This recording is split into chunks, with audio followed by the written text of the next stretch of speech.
The Internet's darkest secret, a tale of digital terror. What if your deepest fears weren't waiting for you in abandoned houses or dark forests, but instead lurking online, hidden in the forgotten corners of the web? No light can reach there, no rules truly apply. In this space, mysteries brew and horrors evolve, growing quietly until they're ready to consume. Tonight, we explore one of these lurking entities, a tale of digital terror so frightening it feels real enough to haunt your dreams, or perhaps your devices. This story doesn't shout or jump, it creeps. Inspired by traditional Japanese horror, subtle, psychological, and spine-tingling, it pulls you into its cold web, one pixel at a time. So, dim your lights, silence your notifications, and most importantly, try not to think too much about who or what may already be watching. The internet may seem infinite, bright, and full of possibilities. But underneath the friendly websites and polished social media profiles lies an undercurrent of forgotten spaces. Abandoned forums, corrupted code, and digital graveyards holding the remnants of sites that once thrived, now swallowed by time. These fragments form the stage, a perfect storm for terror to take root. Technology, for all its wonders, has always been a vulnerable frontier. It's here that humanity's fears bleed into its innovations, birthing stories to explain the unexplainable. At the crossroads of innovation and fear, we find the legend of the Internet's darkest secret, a sentient digital entity forged not by hands but by omission, because some things, as we'll soon see, are too terrifying to be created deliberately.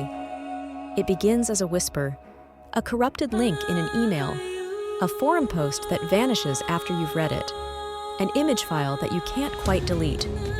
At first, it's barely noticeable, a mere glitch in the vast machinery of the internet. But slowly, it starts to grow. This entity, unnamed and unknowable, is said to linger in forgotten digital spaces. A ghost in the machine, feeding on discarded data, fractured memories, and bits of forgotten code. Those who encounter it report sensations of being watched. Strange visual distortions appear on their screens, shapes, symbols, or faces they can't explain. Its presence is subtle but suffocating. Imagine scrolling through an innocuous page, only to encounter an image that feels unsettlingly wrong. A deep, intuitive discomfort, as though the image itself sees you looking. To fully appreciate this entity, we must borrow from the elegant unease of Japanese horror.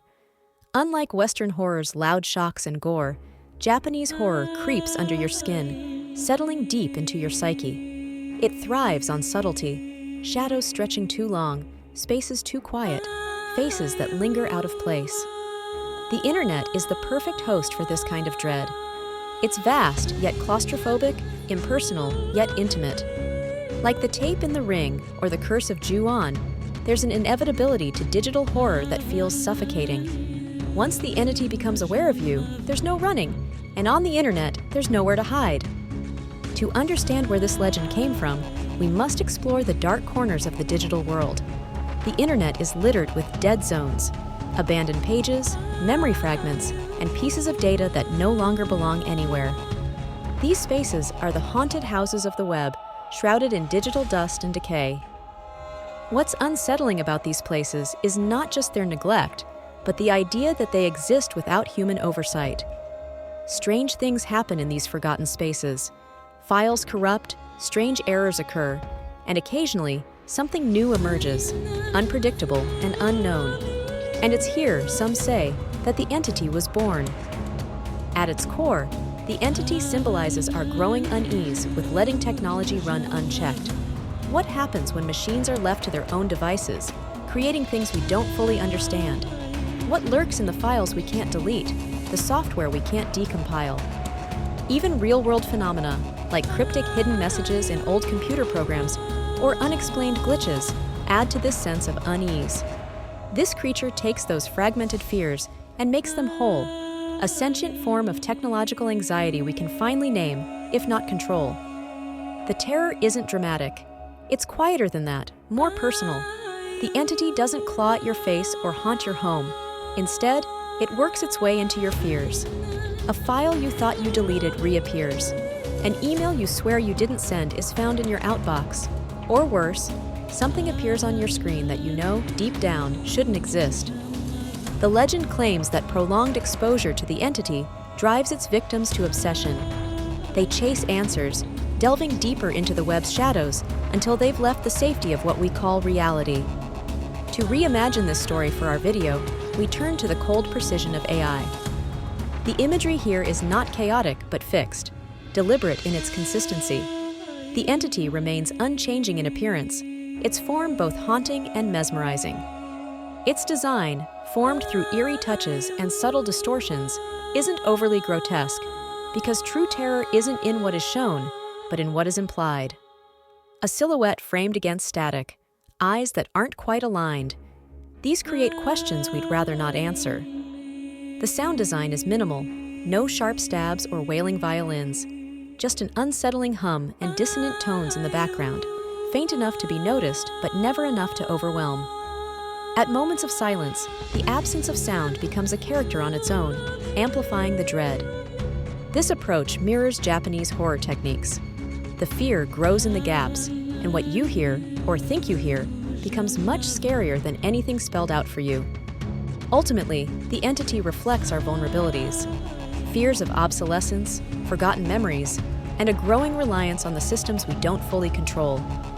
It invites us to ask, how many of your digital possessions do you truly own? The files on your computer, the data you've shared? What would happen if, one day, they began acting on their own?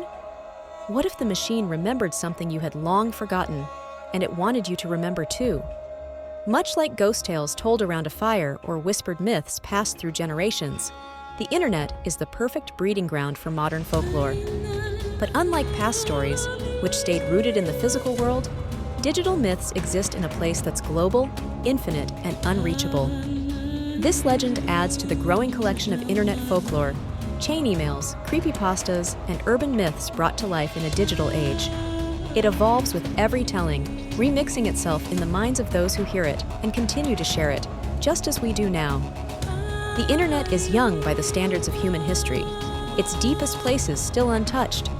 Some would claim that the darkest secrets lie in what we've yet to explore. What if this entity isn't just a story?